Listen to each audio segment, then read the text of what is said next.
سورۃ القمر آیت 13 میں ارشاد ہوتا ہے وَحَمَلْنَاهُ عَلَى ذَاتِ أَلْوَاحٍ وَدُسُرٍ، اور ہم نے نوح کو اس کشتی میں سوار کیا جو تختوں اور کیلوں سے بنی ہوئی تھی۔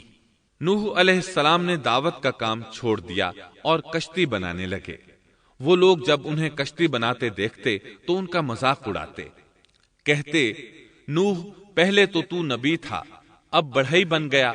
مزید کہتے یہ کیسا مجنون ہے کہ پہاڑ پر کشتی بنا رہا ہے، تعجب ہے اس پر۔ اللہ نے ان کافروں کے مذاق کا ذکر سورہ ہود آیات 38 اور 39 میں کیا ہے۔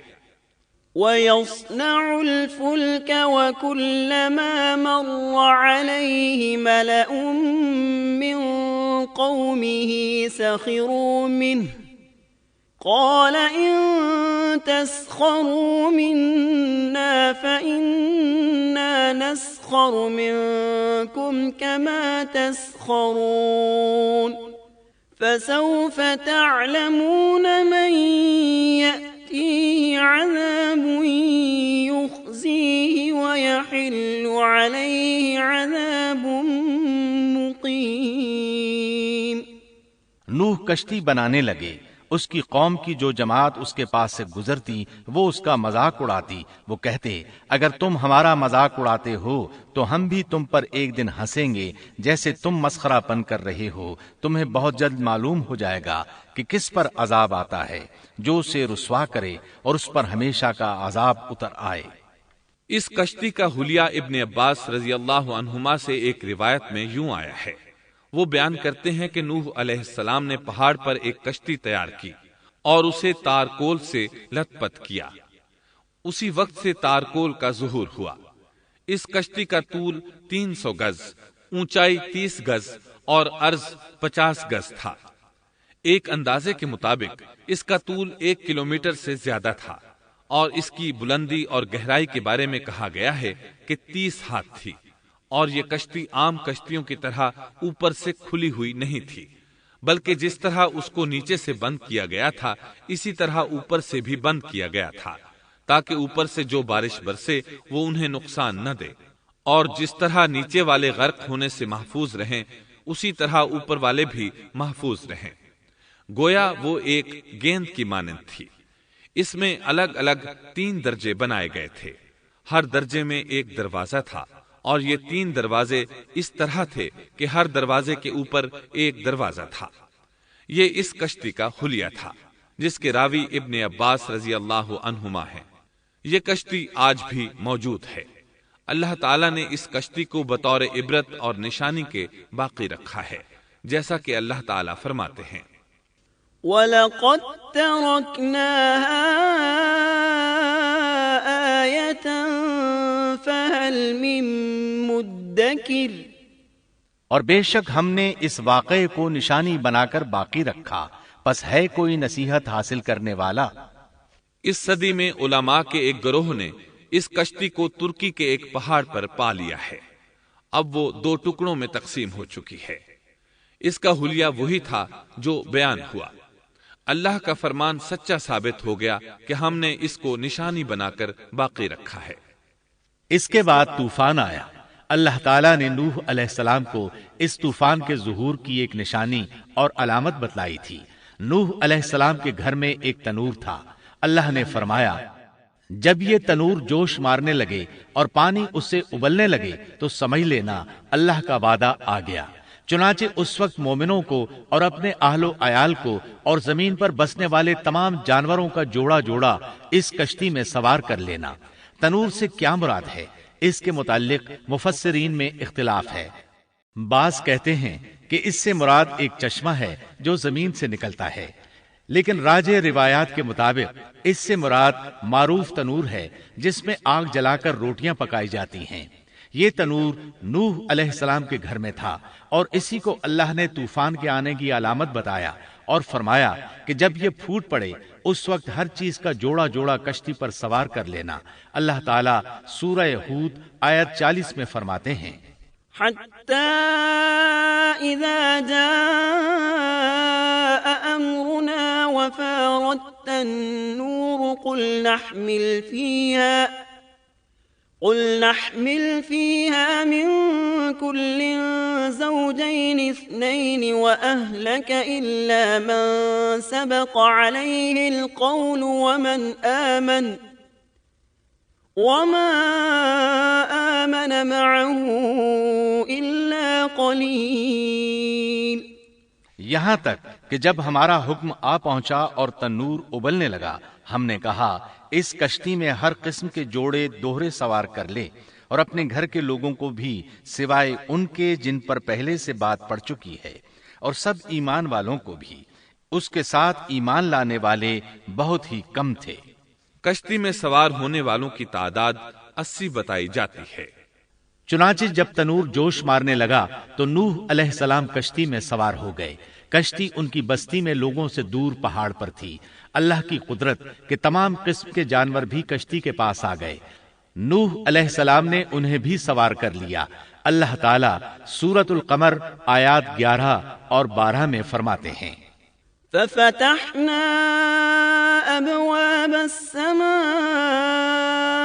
بماء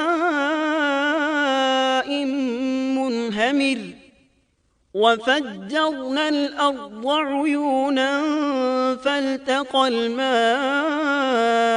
على أمر قد قدر۔ پس ہم نے آسمان کے دروازوں کو زور کی بارش سے کھول دیا اور زمین کے چشموں کو جاری کر دیا، پس اس کام پر جو پانی مقرر کیا گیا تھا خوب جمع ہو گیا۔ آسمان سے نازل ہونے والا اور زمین سے نکلنے والا پانی کتنا تھا، اس کا اندازہ اللہ ہی کو ہے۔ بہرحال اس پانی نے زمین پر رہنے والے انسان، چوپائے، حیوانات، غرض ہر چیز کو غرق کر دیا۔ اس بارے میں اللہ فرماتے ہیں، نوح نے اپنی قوم سے تنگ آ کر ہمارے حضور دعا کی، ہم تو ہیں ہی بہترین طور پر دعاؤں کے قبول کرنے والے۔ فوراً ان کی دعا قبول کر لی اور اس تکلیف اور ایذا سے انہیں بچا لیا جو انہیں کفار سے روز مرہ پہنچ رہی تھی، اور ان کی اولاد کو ہم نے باقی رہنے والی بنا دیا، یعنی انہی کی اولاد سے پھر سے دنیا آباد ہوئی، کیونکہ صرف وہی لوگ بچے تھے جو کشتی پر سوار تھے، اور ہم نے ان کا ذکر خیر پچھلوں میں باقی رکھا۔ نوح علیہ السلام پر تمام جہانوں میں سلام ہو۔ ہم نیکی کرنے والوں کو اسی طرح بدلے دیتے ہیں، وہ ہمارے ایماندار بندوں میں سے تھا۔ پھر ہم نے باقی سب کو غرق کر دیا۔ اللہ مزید فرماتے ہیں، جب پانی میں طغیانی آ گئی تو اس وقت ہم نے تمہیں کشتی میں چڑھا لیا تاکہ اس کو تمہارے لیے نصیحت اور یادگار بنا دیں، تاکہ یاد رکھنے والے کان اس کو یاد رکھیں۔ یعنی پانی اتنا زیادہ ہو گیا کہ اس سے تمام شہر، بستیاں، انسان اور جانور غرق ہو گئے، یہاں تک کہ پانی بلند پہاڑوں سے بھی اونچا ہو گیا، اور اتنے بلند پانی پر یہ کشتی نوح علیہ السلام اور ان کے ساتھیوں کو اپنے دامن میں سمیٹے اللہ کے حکم سے اور اس کی حفاظت میں پہاڑ کی طرح رواں دواں تھی، ورنہ اتنے طوفانی پانی میں کشتی کی حیثیت ہی کیا ہوتی ہے۔ نوح علیہ السلام کشتی میں سوار ہوئے اور انہوں نے اپنے ساتھیوں کو حکم دیا کہ وہ یہ دعا پڑھیں، بسم اللہ مجریہا ومرساہا ان ربی لغفور رحیم۔ اللہ ہی کے نام سے اس کشتی کا چلنا اور ٹھہرنا ہے، یقیناً میرا پالنے والا بڑی بخشش اور رحم والا ہے۔ یہی اللہ کا حکم آپ کو تھا کہ جب تم اور تمہارے ساتھی ٹھیک طرح بیٹھ جاؤ تو کہنا، الحمد للہ الذی نجانا من القوم الظالمین وقل رب انزلنی منزلا مبارکا وانت خیر المنزلین۔ سب تعریف اللہ ہی کے لیے ہے جس نے ہمیں ظالم لوگوں سے نجات عطا فرمائی، اور کہنا کہ اے میرے رب مجھے بابرکت اتارنا اور تو ہی بہتر اتارنے والا ہے۔ اللہ تعالیٰ نوح علیہ السلام کو نصیحت کر رہے ہیں کہ اللہ آپ کو اور آپ کے اہل کو نجات عطا فرمائیں گے۔ کشتی میں نوح علیہ السلام کے کافر بیٹے کے علاوہ تمام گھر والے سوار تھے۔ آپ کے کافر بیٹے کا نام کنعان تھا۔ وہ ایک طرف کھڑا تھا۔ نوح علیہ السلام نے اسے پکارا، میرے بیٹے اس کشتی میں آ جا اور کافروں کا ساتھی نہ بن۔ لیکن اس بدبخت نے کہا، میں ابھی کسی پہاڑ کی چوٹی پر پناہ لے لوں گا جو مجھے اس پانی سے بچائے گی۔ نوح علیہ السلام نے کہا، آج اللہ کے حکم سے کوئی بچانے والا نہیں مگر وہی جس پر اللہ رحم کرے۔ باپ اور بیٹے کے درمیان یہ گفتگو جاری تھی کہ ایک طوفانی موج نے اسے اپنی زد میں لے لیا اور اسے غرق کر دیا۔ نوح علیہ السلام سے اللہ نے وعدہ کر رکھا تھا کہ اللہ تعالیٰ اس کے اہل کو نجات عطا فرمائے گا۔ چنانچہ جب آپ کی آنکھوں کے سامنے آپ کا بیٹا غرق ہو گیا تو وہ پکار اٹھے، اے اللہ، میرا بیٹا میرے گھر والوں میں سے تھا اور تو نے مجھ سے وعدہ کیا تھا کہ میرے گھر والوں کو نجات عطا فرمائے گا، اور تو تمام حاکموں سے بہتر حاکم ہے، لہذا ناممکن ہے کہ تیرا وعدہ پورا نہ ہو۔ واضح ہو کہ نوح علیہ السلام کا اپنے بیٹے کے بارے میں بات کرنا بطور استفسار تھا، بطور بحث نہیں تھا۔ آپ وضاحت چاہتے تھے۔ اللہ تعالیٰ نے فرمایا، اے نوح، وہ تیرے اہل سے نہیں تھا کیونکہ وہ کافر تھا۔ کفر نسب کو ختم کر دیتا ہے۔ ایک مومن کا دوسرے مومن سے تعلق ایک مسلمان بھائی کے کافر بھائی سے تعلق سے زیادہ بڑا ہے، اور حقیقی اخوت وہ ہے جس کی بنیاد ایمان پر ہو۔ کفر تو نسبی تعلق کو کاٹ دیتا ہے، اس لیے اللہ نے یہ نہیں فرمایا کہ وہ کافر ہے، بلکہ یہ فرمایا کہ وہ تیرے اہل سے نہیں ہے۔ ہمارے لیے بھی یہی حکم ہے، کسی مومن کا کافر کے ساتھ رشتہ نہیں ہو سکتا۔ اس کے ساتھ اللہ نے نوح علیہ السلام کو نصیحت فرمائی کہ آپ ہرگز وہ چیز نہ مانگیں جس کا آپ کو مطلقاً علم ہی نہ ہو، اور ہم آپ کو نصیحت کرتے ہیں کہ جاہلوں میں اپنا شمار کرانے سے باز رہیں۔ جب نوح علیہ السلام یہ بات جان گئے کہ ان کا سوال واقعے کے مطابق نہیں تھا تو فوراً اس سے رجوع کر لیا اور اللہ تعالیٰ سے اس کی رحمت اور مغفرت کے طالب ہوئے۔ اس موقع پر انہوں نے دعا کی، قال رب إني أعوذ بك أن أسألك ما ليس لي به علم وإلا تغفر لي وترحمني أكن من الخاسرين۔ نوح علیہ السلام نے کہا، اے میرے پروردگار، میں تیری ہی پناہ چاہتا ہوں اس بات سے کہ تجھ سے وہ مانگوں جس کا مجھے علم ہی نہ ہو۔ اگر تو مجھے نہ بخشے گا اور تو مجھ پر رحم نہیں کرے گا تو میں خرابی والوں میں ہو جاؤں گا۔ یہ دعا انہوں نے مانگی۔ اپنے بیٹے کے متعلق سوال کے علاوہ نوح علیہ السلام نے اللہ تعالیٰ کی کوئی نافرمانی نہیں کی اور نہ اپنے نفس پر کسی نافرمانی کو شمار کیا۔ کشتی نوح علیہ السلام اور ان کے ساتھیوں کو لیے پانی کی موجوں پر بلند ہو رہی تھی، اور زمین پر موجود ہر چیز، انسان، حیوانات، چوپائے، پرندے غرق ہو چکے تھے۔ ان میں کوئی بھی باقی نہیں بچا تھا۔ اگر کوئی زندہ بچا تھا تو کشتی والے۔ ابن عباس رضی اللہ عنہما سے روایت ہے کہ نوح علیہ السلام اور ان کے ساتھی 6 ماہ کشتی میں رہے، اور بعض روایات میں یہ بھی ہے کہ وہ محرم کی 10 تاریخ کو کشتی سے نیچے اترے۔ آخر اللہ کے حکم سے طوفان رک گیا۔ اللہ نے زمین کو حکم دیا کہ وہ تمام پانی کو نگل جائے۔ زمین نے سارا پانی نگل لیا، زمین خشک ہو گئی۔ اللہ تعالیٰ سورہ ہود آیت 44 میں فرماتے ہیں، وقيل يا أرض ابلعي ماءك ويا سماء أقلعي وغيض الماء وقضي الأمر واستوت على الجودي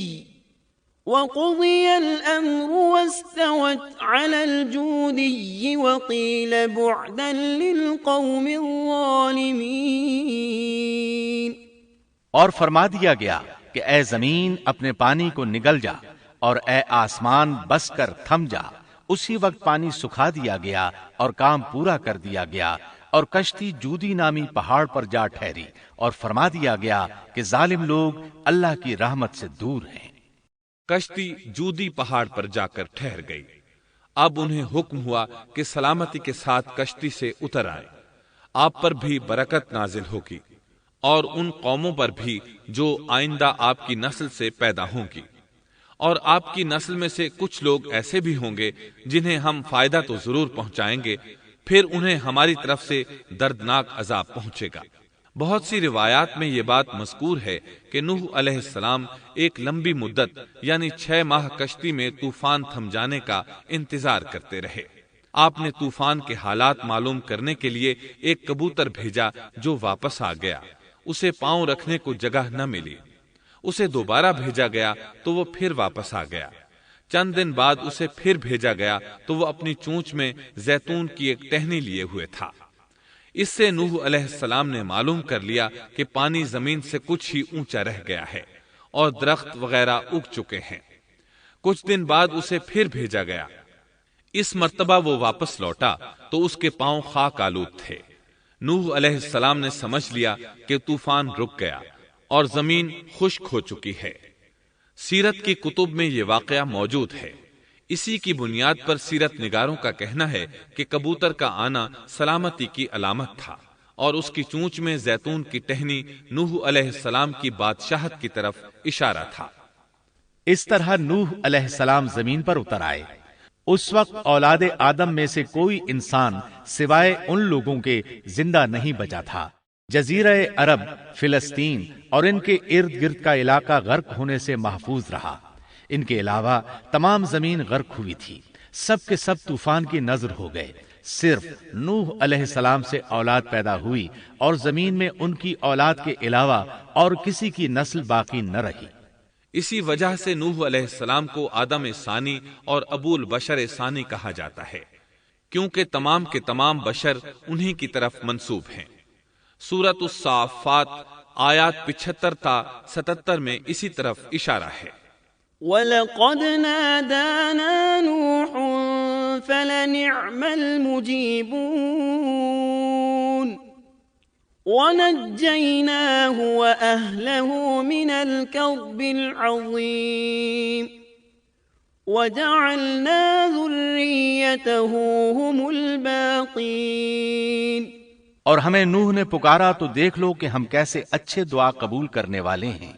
ہم نے اسے اور اس کے فرمانبرداروں کو اس زبردست مصیبت سے بچا لیا۔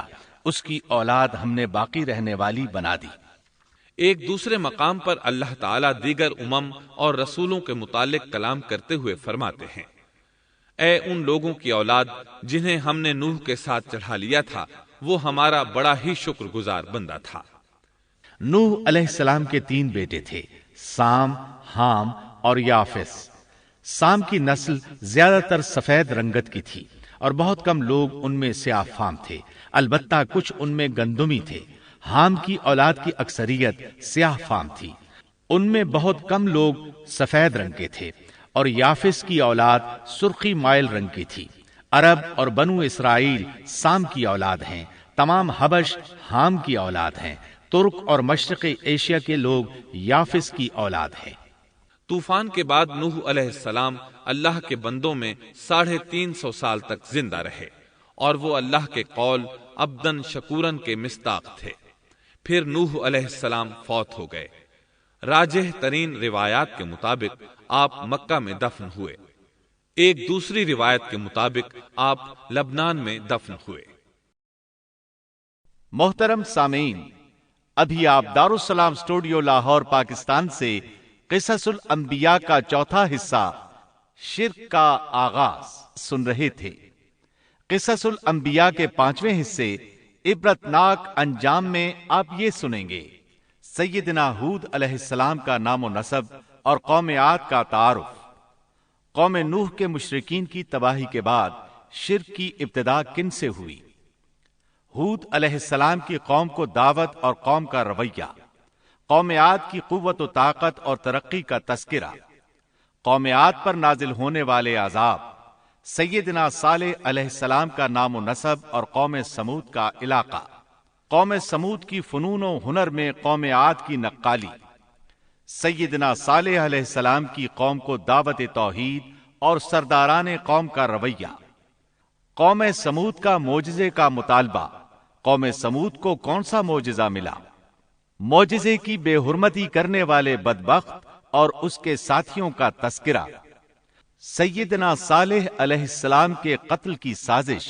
اور سازشیوں کی عبرتناک ہلاکت، رسوا کن عذاب سے قوم سمود کی تباہی و بربادی، اور سیدنا صالح علیہ السلام کا اظہار افسوس۔ قصہ قوم سمود سے ماخوذ فوائد و نتائج، حکمتوں اور عبرتوں کا مفصل تذکرہ۔